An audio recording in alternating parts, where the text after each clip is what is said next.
This is the Gridiron Guys podcast with Anthony Stalter and Super Bowl champion Kerry Davis. Driven by Dobbs Tire and Auto Centers. And welcome back to the Gridiron Guys with Kerry Davis. I'm Anthony Stalter. Appreciate everybody joining us. Podcast number 2.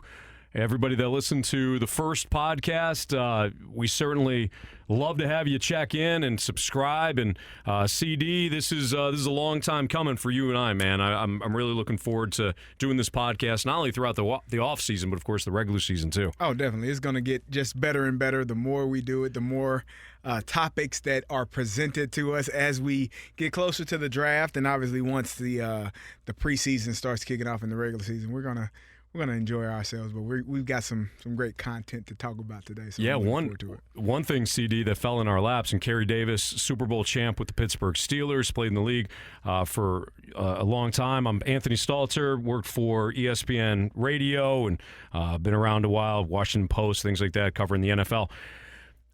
Tyreek Hill. So Tyreek Hill went on a radio show, or actually I think it was the Totally Offensive podcast, and it's hosted by one of Tyreek Hill's former teammates. And Tyreek Hill said that he plans to retire after the 2025 season. Mm-hmm. That's when his contract is up with Miami.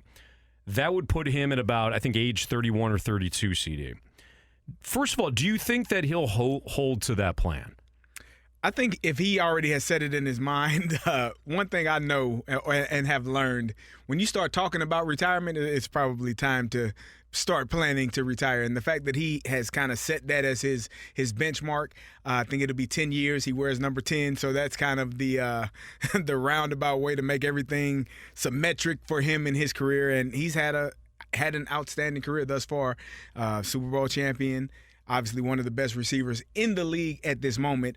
And, you know, if he does decide to retire, we still got a couple of years away. Things could change from now up until then, but I wouldn't be surprised if that's the route that he wants to go, if he's already speaking about it and already putting it out there into the atmosphere that he's thinking in that way.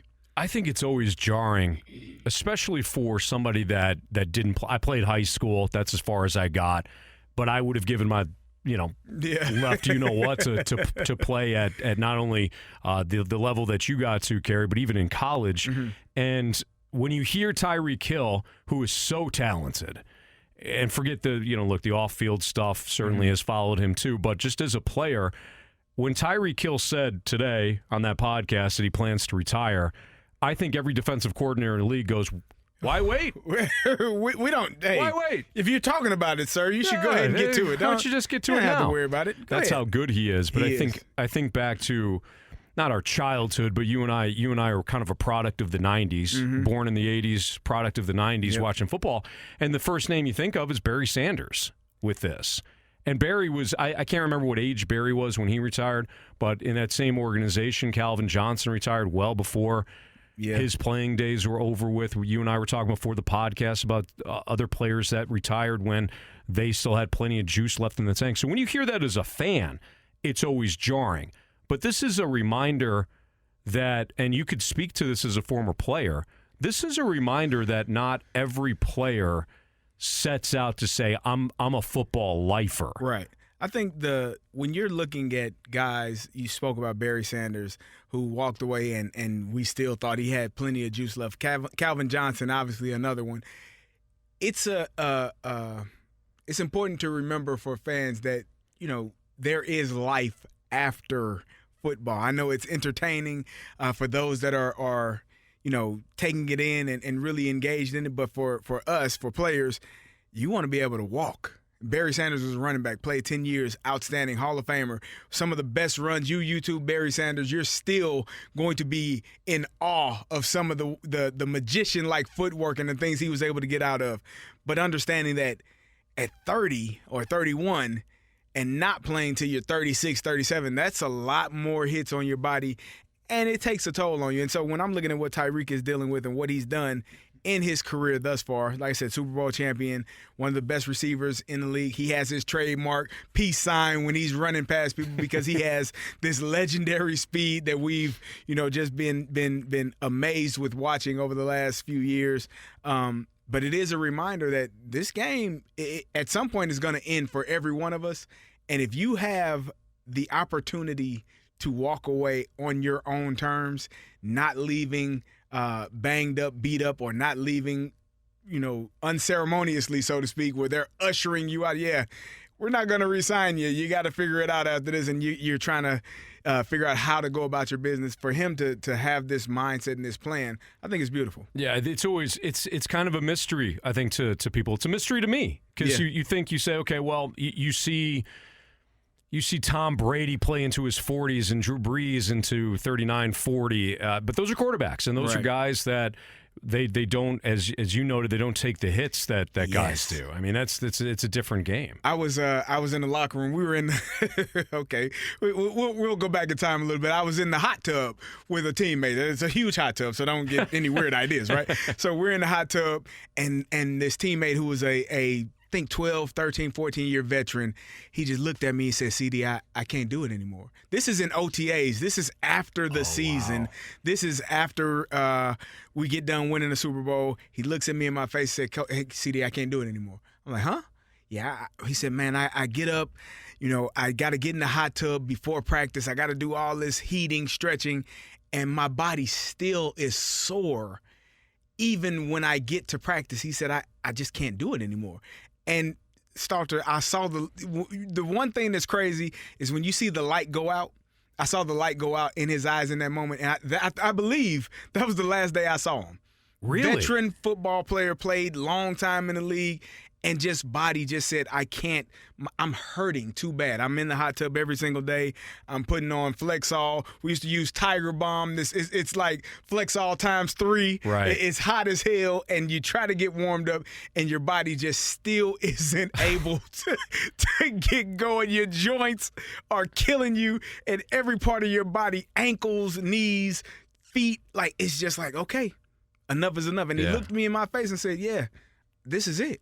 And I never saw him again. And so that's the part of football that I think a lot of people don't get to see. They don't get to see us on Monday mornings because, brother, let me tell you, some Monday mornings, it was some days I didn't even want to get out of bed. Yeah. And they tell you got to get up. You need to go work out. No, the hell I don't. You need to go work out. I just ran into Ray Lewis and Terrell Suggs all day yesterday. The hell with what you're talking about. You just polished off your second McMuffin. Get out of here. I'm going to sleep and chill, and hopefully we got a victory Monday so I don't have to show up until Wednesday. And so you run into those things, and you realize that this game is called the NFL, right? National Football League. Some people say it's not for long. Yeah. Right? We thought about that as a name, right? Yeah. Because that's a real thing. It's not for long. You're not going to be in this game long. Make the most amount of money you can. Hopefully you win a championship. Hopefully you have some great experiences. In Tyreek's case, he might be a Hall of Famer when it's all said and done. Continue to put up the numbers that he has over the past few years. And get out while you still can. Man, Kerry, perspective is an incredible thing. You're a father. You've witnessed the births, and it reminds me when you're talking about the cold tubs, the hot tubs, the treatments, everything just to play on Sunday, and what you guys put your bodies through again just to perform on Sunday. Yeah. We see the games, and we're hyped up about the games, and we can't wait to see what the product is going to look like on a Sunday. It reminds me of the old adage, don't tell me about the labor, show me the baby.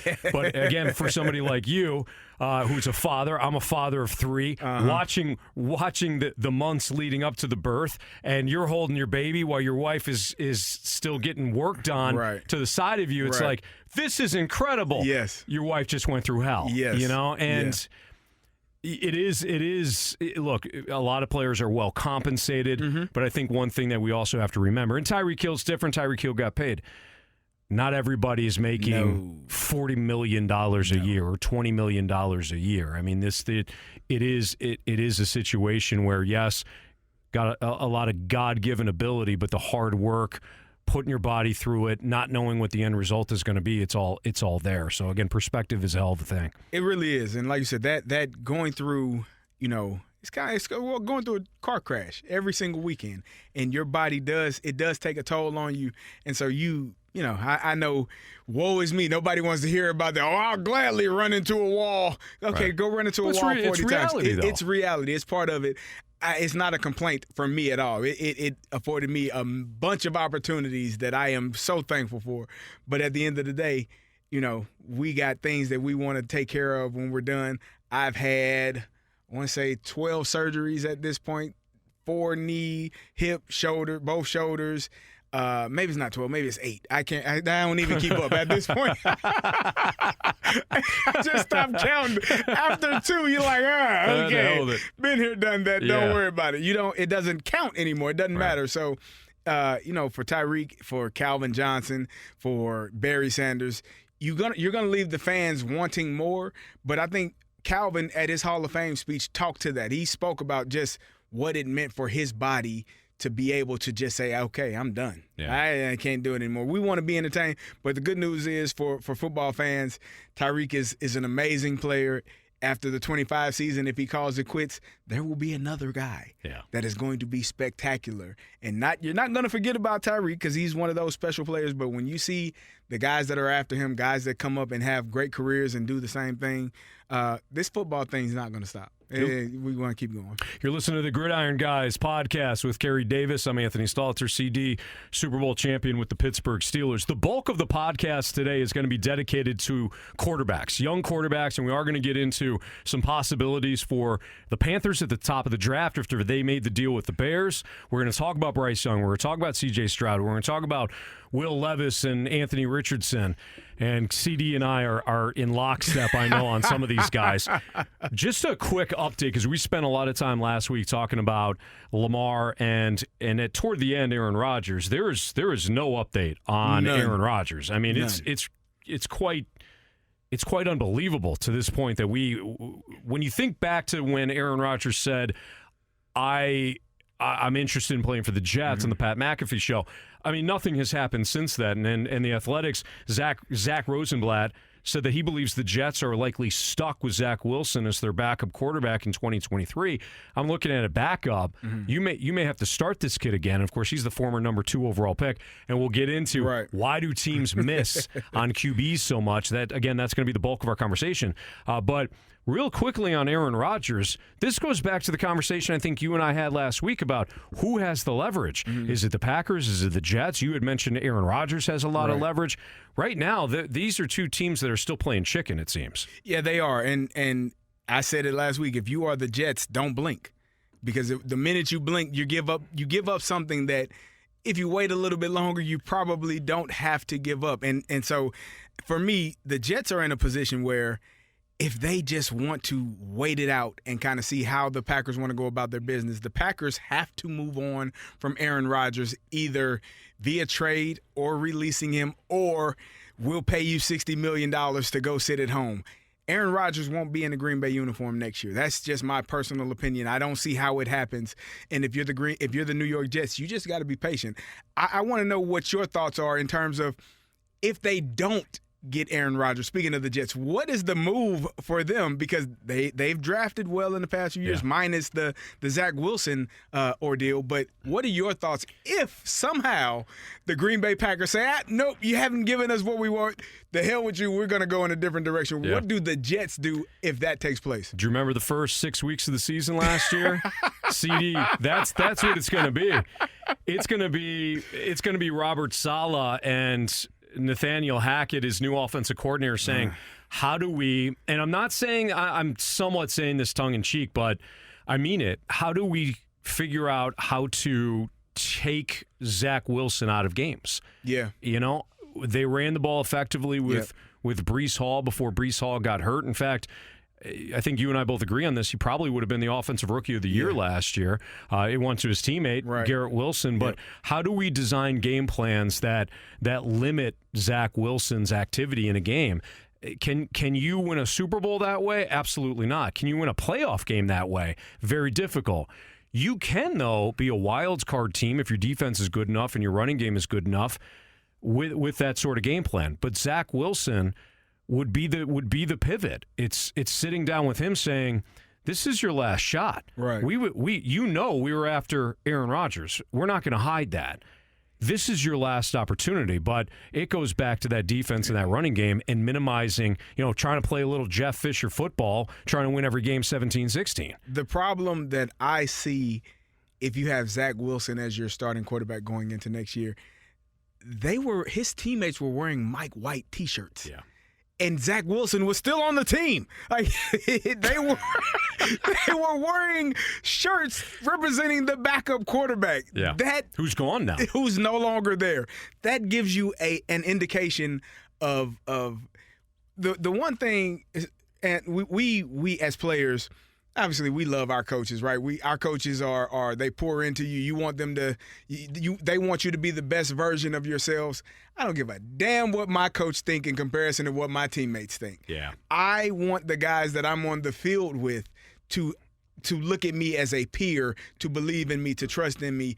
And if you are the New York Jets and you have to line it up with him under center, knowing what took place last year, knowing what was said at one point, him not really taking blame for his poor play, I don't know how, if you're Robert Saleh, you stomach that. Yeah. And so the Jets have to make a decision not to blink, but also not to be a dummy in this situation and figure out a way, because Aaron Rodgers already told you, I want to be there, I want to be with you.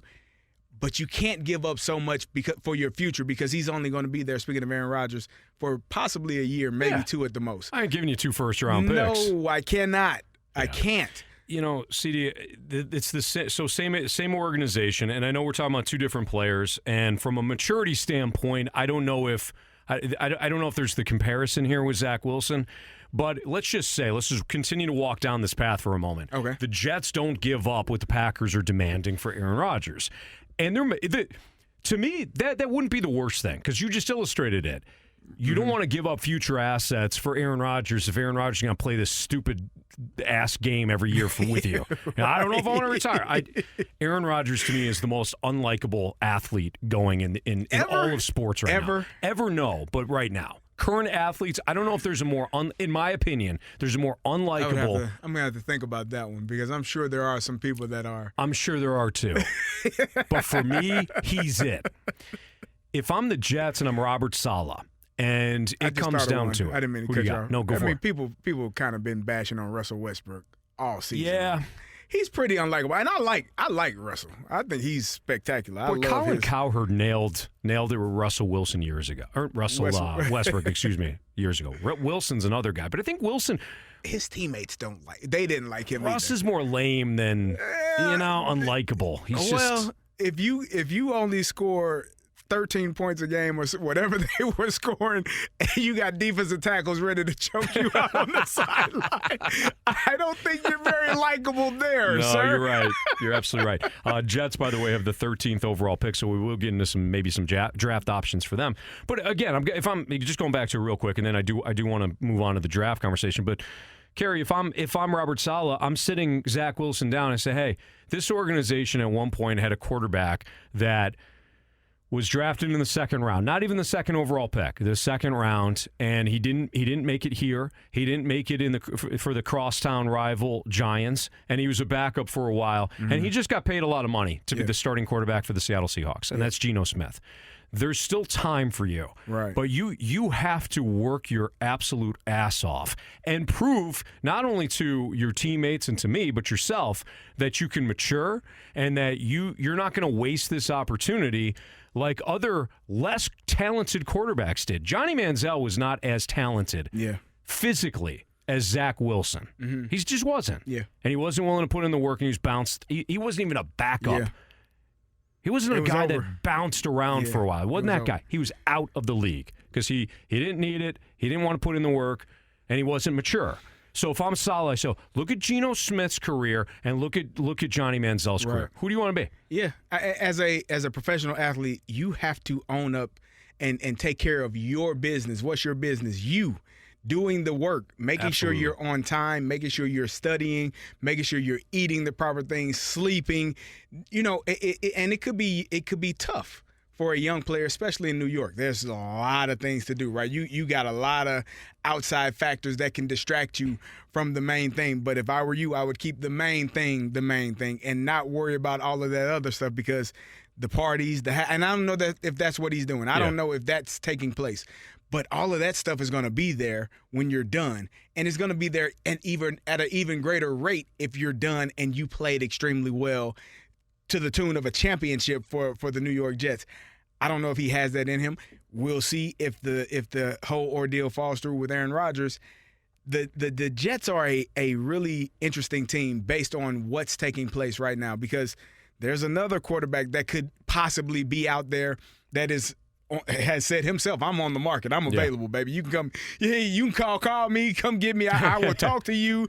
Anybody but this purple team, I will listen. Yeah. And so there are options out there, but, you know, this NFL thing is extremely – it can be a little bit struggle. It could be a little bit troubling to see how teams go about their business and how they manage it every single day, year in and year out, because some teams do it really well and some teams do it really poorly. And you got new people in there every few years trying to figure something else out. Well, Kerry, you just mentioned that purple team. And that purple team, of course, is the Baltimore Ravens. Ravens general manager Eric DeCosta. And we're recording this on Thursday.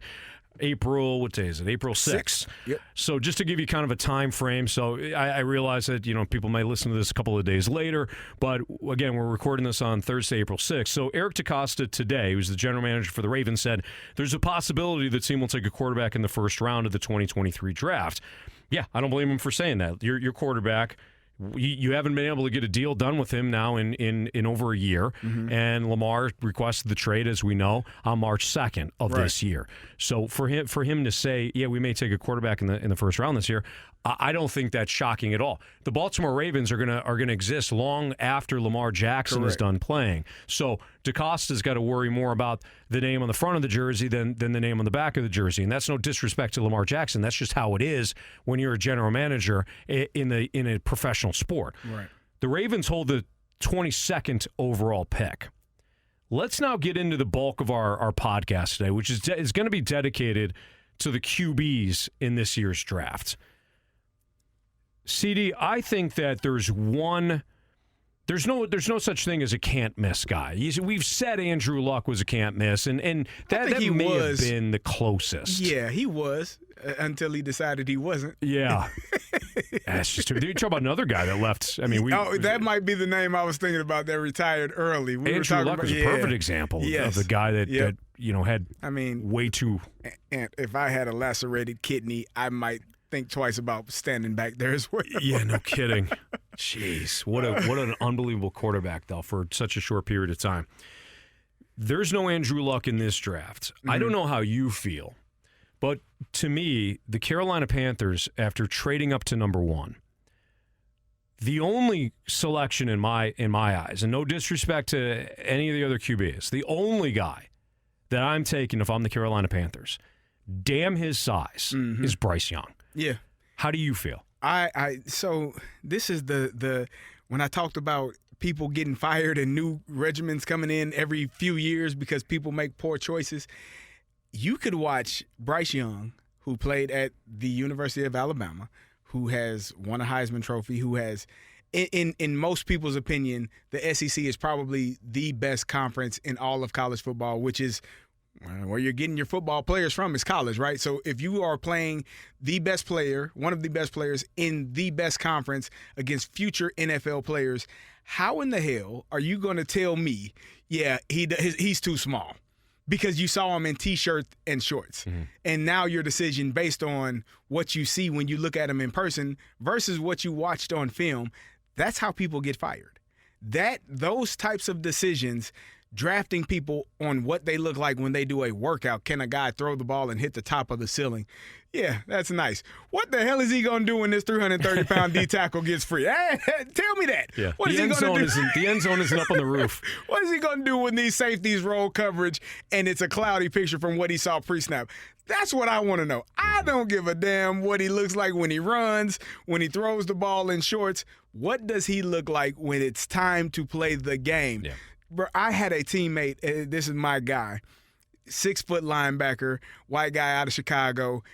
Stalter, I'm not exaggerating when I tell you this. I think he bench pressed 185 10 times as a senior. That's it? Started at linebacker. And now, this is a little bit drastic, right? Yeah. But this is a guy that made every tackle. Yeah. He wasn't fast, wasn't strong. You know what he told us? We like, dang, shoot, you can't look. He said, ain't no weights on the field, dog. Ain't no weights on the field, dog. He said it like that? He's a white dude? Yes. Ain't no weights on the field, dog. I don't care about none of this weight room. Get me on the field, and I am a dog, and I'm going to make plays. That's awesome. And so Bryce Young is that, except for he's much better than most of the guys you're going to watch, right? You're watching this kid play, this young man play, and you're deciding based on what he looks like in Indianapolis in February in shorts and a T-shirt that you don't want to draft him because of he's not 6'3", 210 pounds, chiseled physique, and he doesn't look the part. But when I watch the film, he damn sure looks the part to me then. Absolutely. Look, Kerry, if he were 6'3", if he were even 6'2", I don't know if the Bears trade the pick. Yeah. Really? I think the Bears might. You think they consider may trade Justin Fields? Ooh. If Bryce Young was 6'2", from what you've seen on film, and you know the game much better than I do. I'm a student of it. I love watching it. I was somebody that liked Zach Wilson. Right. I did. I was also somebody that absolutely hated Paxton Lynch. So I've had hits and misses, right? But when it comes to watching Bryce Young, the footwork is remarkable. The decision making is outstanding. You could tell he processes information quickly. Why? And then I think, Kerry, I can't wait to hear your thought on this, because just in a general standpoint, besides the combine, because there are some combine warriors that fool general managers, I want to know your opinion on why you think that teams miss so much on QBs. Outside of the fact, look, it's very difficult. But why do you think they miss so much? So I coach high school football. So it's essentially similar in trying to figure out if a college kid can play the NFL as you trying to figure out whether a high school kid can play in the college, playing collegiate football. I have had coaches tell me I can miss on a guy that's 6'5", 255 pounds, defensive end, a 6'5", 280-pound defensive end. I can't miss on the 6 foot, 250-pound guy that is much better. That's what it boils down to. It is the look. It is the visual. It is seeing a guy and saying, oh, he's a football player. Let me tell you something, brother. I have seen some guys that look like football players. My coach used to say this all the time. He couldn't play dead in the Western. They were terrible. Do you hear me? Like, big, strong muscles. Vernon Golston. You are terrible, Do you remember sir? Vernon Golston? Yes. There are some guys that look like football players and aren't very good football players. And so I think scouts, I think people that are doing the evaluating, they get enamored with, oh, this guy looks the part. This guy looks like he should be good. This guy, is he good, though? Yeah. With Bryce Young, what you see, and C.J. Stroud, I like both of them. But I think Bryce Young is just a tick ahead of him. With Bryce Young, you see the poise in the pocket. When you see a guy that is not concerned, not looking at the rush, not worried about all of the moving parts that are taking place around him, keeping his eyes downfield, and making good decisions with the football, that's the guy I want to play on my team. Yeah. Putting the ball in the spot on target where I can catch it and run and make sure that I'm not I don't have a guy that is panicking when things break down in the pocket. And he has played some great football on some great football teams and versus some very good football teams as well. That's a guy, when you look at him, I don't know how you go in a different direction, but again, I do know how, because they get enamored with how a person looks, and that changes their whole philosophy and their entire mindset. That reminds me of the book. Did you ever read, or I listened to the audiobook Freakonomics? I've never seen it, never read it. It's really interesting. It reminds me what you said about that scout that said I can miss on the 6'5" kid. I can't miss on 5'11", 6 foot. It reminds me of this. They opened the book talking about how a soccer player, when taking a penalty kick, will the keeper will jump to one side or the other, and as a player that's attempting the penalty kick, they'll usually try to guess one side, right? The keeper's trying to guess one side or the other. The player attempting the kick is trying to decide one side or the other. And the book was talking about how the keeper, more times than not, will jump to one of the sides, right, leaving the middle of the net wide open. But why don't more soccer players just kick the ball straight because if that goaltender, or the keeper, excuse me, as I learned soccer better here in St. Louis, because if the keeper stands there and catches the ball hit right to him, the perception of it is, why did you do that?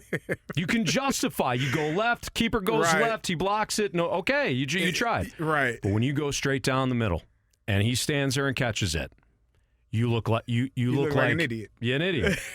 Even though the percentages say, hey, every once in a while you have a better chance of going up the middle. But it's this perception. You're right. It's trying to win. Our guy, Coach Rick Venturi, who you and I both love dearly, who coached under Saban and he coached under Belichick. He once said this one time. He goes, teams try to win the press conference. Yeah. They try to win the press conference. They can tell the fans, they can tell the owner, hey, we got the guy that's 6'5", as opposed to the guy that's 6 foot. But again, for me, when I watch these players play, C.J. Stroud, athletically gifted. The game that he had against Georgia was his best, so he saved his best for last. He freelanced more, but this is somebody that's looking to the sideline constantly. Yeah. For me, I want my quarterback to be able to process the game at a high level. At that level, once you get to the NFL, you have to. You have to be a guy because things change so fast. If you are hesitant or if you are unsure, confused, not knowing exactly what's going on, it's going to be a bad day for you because the defenses understand. They understand the play clock just like you do. We can wait. They understand the microphone goes off in your ear just like you do. They understand all of those things, and they can move and change. And if you are unable to process what is taking place pre-snap to post-snap as a quarterback, you will not have success. And so that's why I said Bryce Young has done it. He's shown it. He's shown the ability to do it. And because he doesn't fit that eye test, there are going to be teams that say, because I can show you Anthony Richardson, his size, his physique, and say, we took him because look, I mean, he's supposed to be. He's so athletic. He's got a gun. He can throw it. Look, he can do. Is he going to complete the pass? Right. Does he know what's happening when the safeties shift? When this happens? When the linebackers go here? Does he understand that? Can he call out of a pass play, get to the run? Can he new mic it and say, hey, that's the new mic because we want to pick up this blitz and this guy over here to the left is not blitzing, so this guy on to the right is the guy we're looking at now? Can he handle all of those things in 25 seconds? Yeah. And still get the ball to the guy that it needs to get to based on the coverage and make an on-target pass so that he can get the first down or make a catch and run. Yeah. Those are the things when you are a scout, when you are a coach, that's what you need to be looking at. I don't give a damn if he's 6'3", 6'4", 240 pounds and can throw it 100 yards. How many times he got to throw it 100 yards in a game? Right. If he got to throw the ball 100 yards in a game, it's probably because he was throwing it to the other team all game anyway. No kidding. Let's figure this out. The other thing that you'll hear, and we will get into Will Levis and Anthony Richardson. CD just mentioned Richardson. The other thing you'll hear, and Kerry, I laugh at this. A lot of people will say, well, name the last Alabama quarterback that was any good. I'll tell you, it's Joe Namath. Joe Namath in Super Bowl III, that was the last Alabama quarterback that was great. I heard the same thing about Texas Tech. Yeah. When was the last time Texas Tech had before Patrick Mahomes, when was the last Texas Tech quarterback that did anything? You a Davis Webb fan? Nah. No, okay. Who am I missing? Are you a Cliff Kingsbury fan? Cliff Kingsbury, yeah. Are you somebody after him? A Graham Harrell fan? Graham Harrell put up a bunch of numbers at Texas Tech. Yeah. These guys didn't make it because of the system they played in. It was essentially the run and shoot. And the run and shoot never translated outside of June Jones for a couple of years. When he was with Atlanta, he had Jeff George before that melted down. Yeah. The run and shoot didn't transfer over. So I understand the notion of when was the last Ohio State quarterback or the last Alabama quarterback to do anything. Fair. Josh Allen, before Josh Allen came out, I couldn't tell you a Wyoming quarterback that did anything. No. Matt Ryan was the only Boston College quarterback that I can remember in the last 20 years to do anything. Joe Flacco was the only Delaware quarterback to do anything. I think that's another reason. I don't know if NFL teams do this, but we as fans and we in the media, we play this game a lot where it's like, well, if you look around the league, CD, you have quarterbacks coming out of every conference, all sizes, all shapes, playing different competition. Some guys didn't play good competition. Some played the best competition.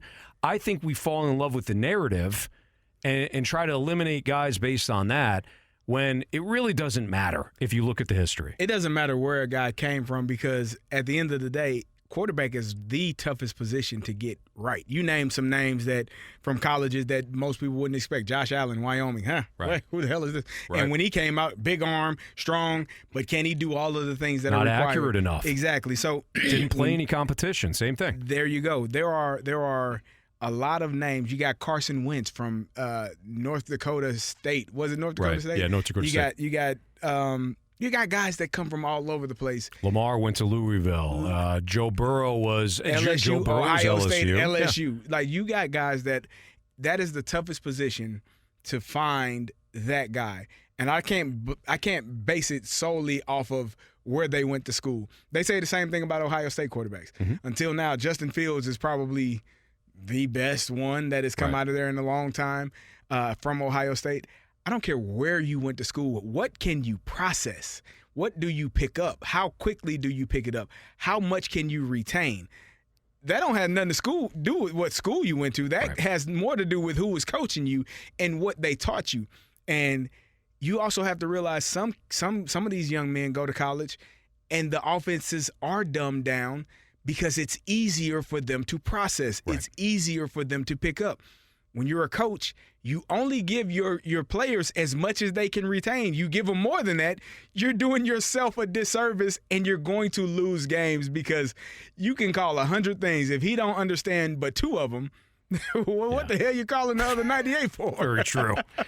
All right, see, so the other 2 quarterbacks, and I'm not crushing C.J. Stroud. I think that Carolina should take Bryce Young, and I think Houston, who's at the number 2 pick, should take C.J. Stroud.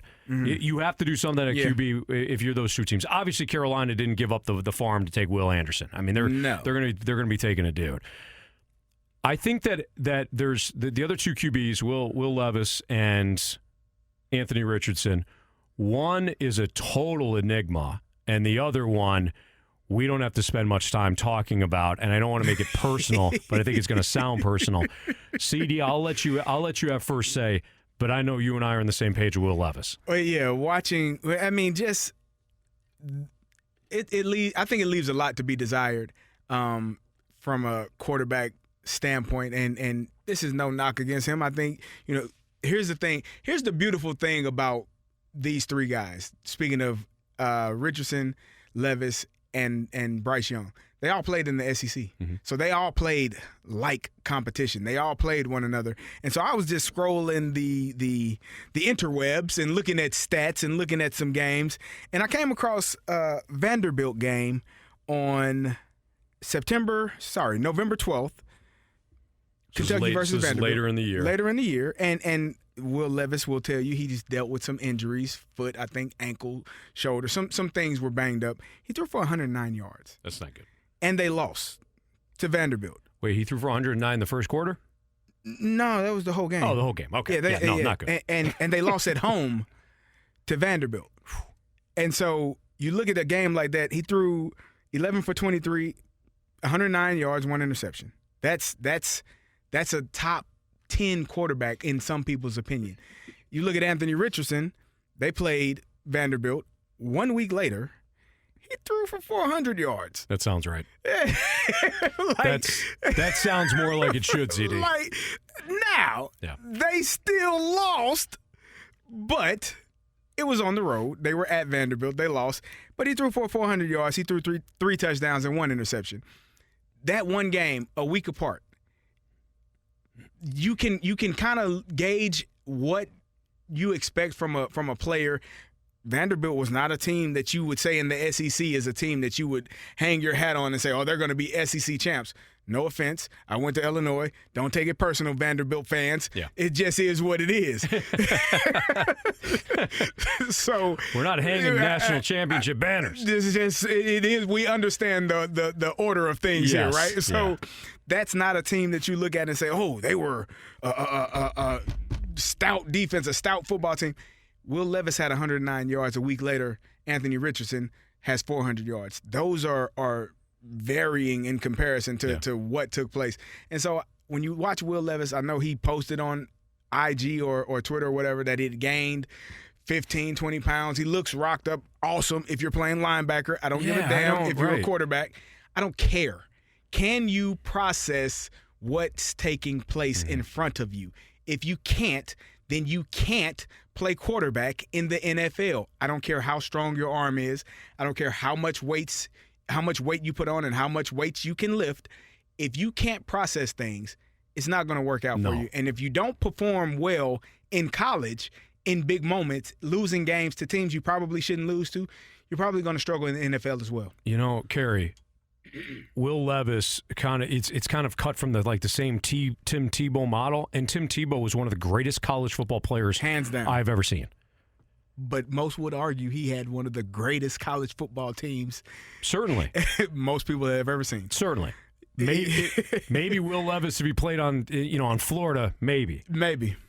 But nonetheless, Tim Tebow didn't make it in the NFL, despite all of his massive followers, and they would tell you he didn't get a shot. He got plenty of shots. He had plenty of opportunities. He had one throw. He threw it behind Demaryius Thomas, God rest his soul, and Demaryius Thomas did the rest of the work against CD's Steelers. Were you still with them? No, at that I was point? gone that year. That was done. 2010. Okay, so that was a couple of years. No, 2011. 11. Yep. Nonetheless, I'm with you. I'm with you on Will Levis, and I don't want to bury the kid. Anthony Richardson's interesting, as you mentioned. The size, the athleticism, the arm, but the numbers aren't there. When you watch him play, there's something that happened from a year ago when he was splitting time, and anytime Anthony Richardson came into the game, I thought Florida's offense they exploded. I mean, they looked significantly better when Anthony Richardson entered the game in 2021. Right. In 2022, something happened. The numbers weren't there. The game when you watch the games, it missed. It just didn't. What you see in him as an athlete and as an individual and as a quarterback didn't translate to the game film. But I know, CD, and this is another reason I think that teams kind of miss.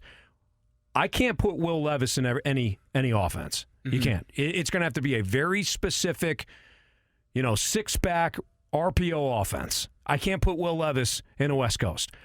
Anthony Richardson, based on his athleticism, his arm strength, you can put him in any offense. Yeah. I don't know if he's going to, like we talked about with Bryce Young, have that decision-making that's necessary.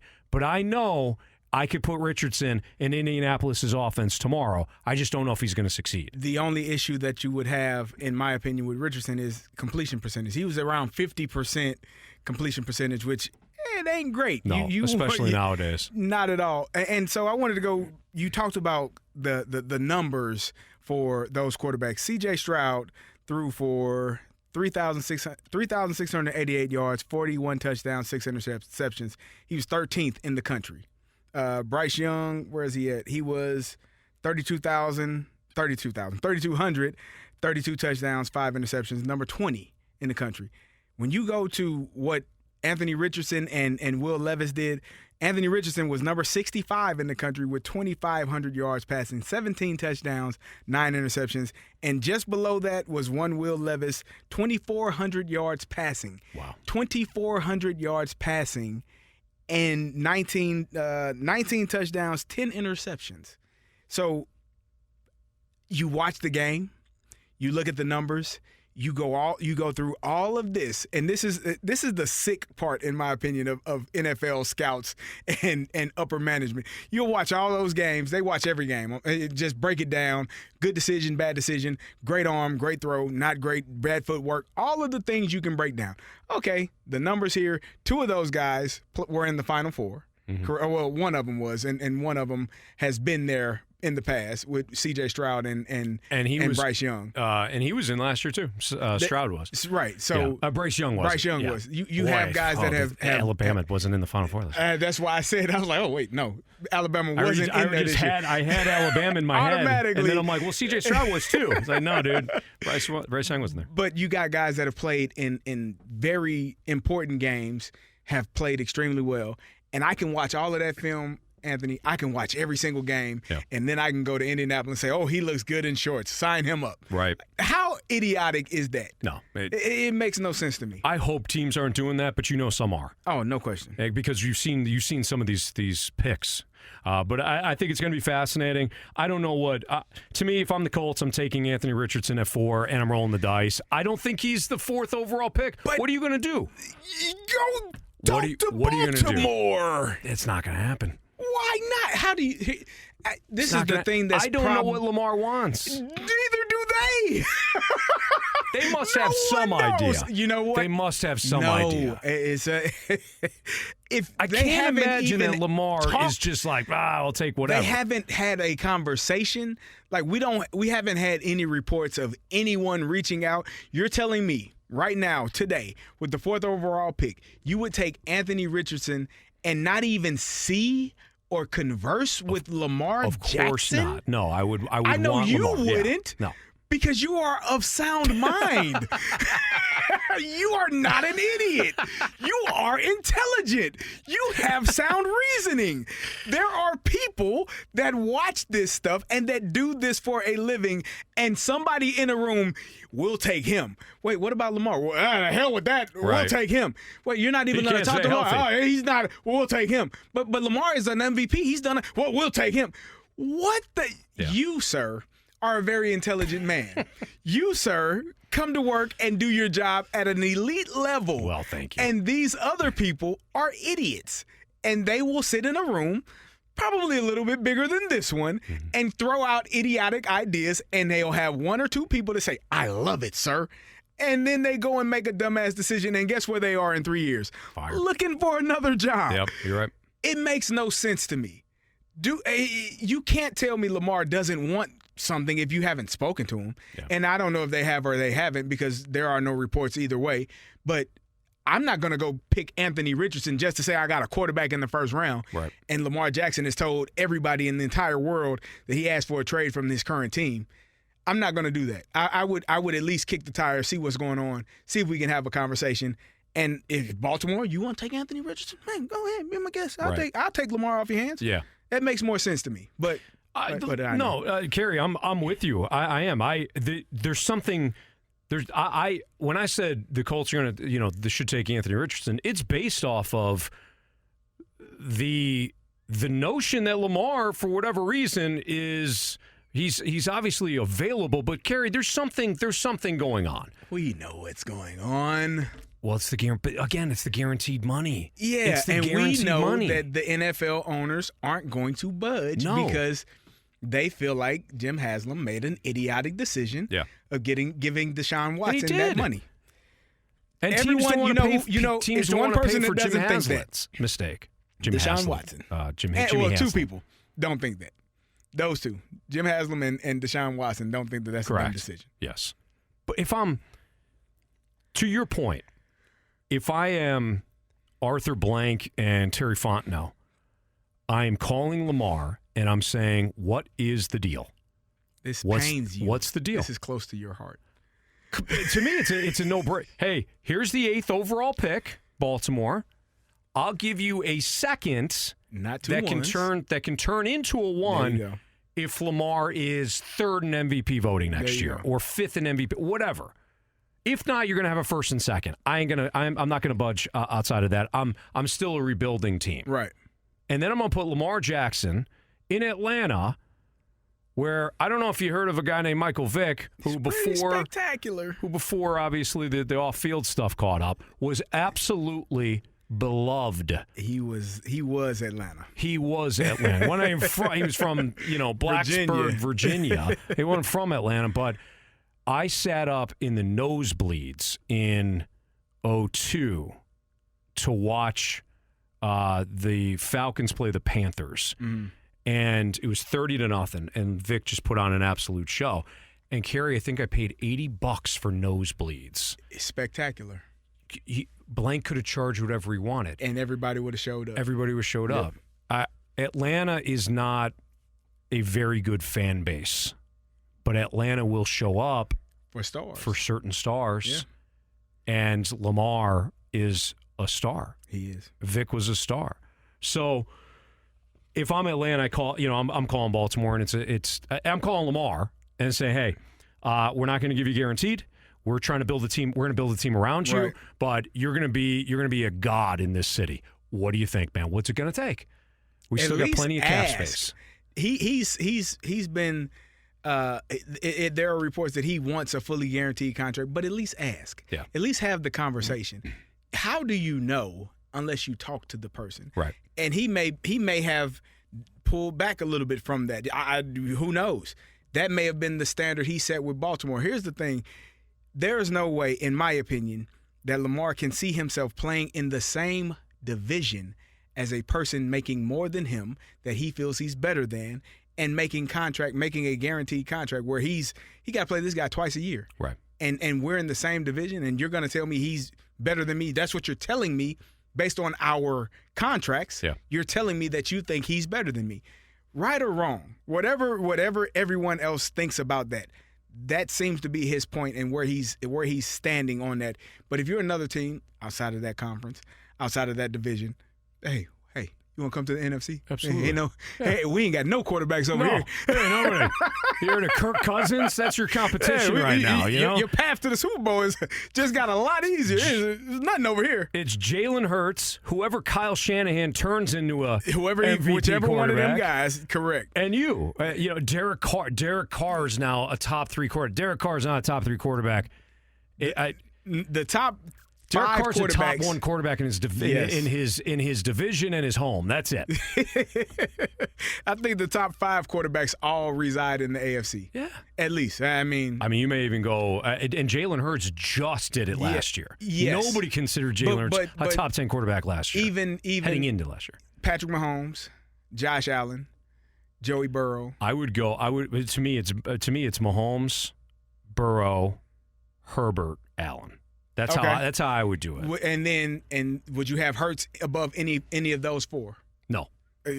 So, listen, if you are an NFC team, I would get on the horn and I would figure out a way because the NFC path is going to be a little bit easier. Not that it's easy to get to the Super Bowl, but it's much easier than playing Patrick Mahomes, Joe Burrow, Josh Allen, Justin Herbert in a span of three out of the 4 weeks or whatever the case may be. It just seems that way. No, you're right. Figure out what he wants besides the money too. You want receivers? I got Drake London and the unicorn Kyle Pitts. He's amazing when he's not with his hand in the dirt trying to block people. We're gonna line him up, put him at X. We'll design a run game for you. Yes. I'm a lot smarter. Arthur Smith is a lot smarter than Greg Roman in terms of designing run games and. Hey, let's go from there, and we're gonna sell it every freaking seat in this dome, this new stadium that nobody goes to. If I'm Atlanta, it's a no-brainer. But again, I think there's more to this, and I wonder, eventually if a lot of this will come out. Kerry, we almost went an hour, my man, and it felt like we went 8 minutes. I love talking football with you. It is fun.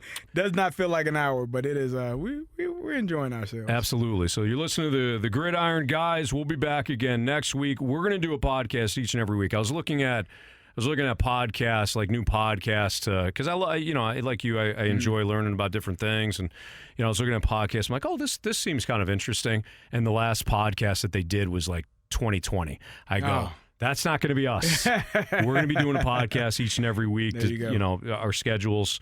Kerry and I work together, so we're gonna figure out topics and storylines just like the one we did today, where we kind of take a look at the quarterbacks. Kerry and I are very opinionated, as you can already tell. So we're looking forward to a great run for the Gridiron guys. But that'll do it for Kerry Davis. I'm Anthony Stalter. We'll see you for episode 3 next week. Thanks for listening to the Gridiron Guys podcast with Super Bowl champion Kerry Davis and Anthony Stalter. Driven by Dobbs Tire and Auto Centers. Check out the Gridiron Guys podcast page at 101ESPN.com.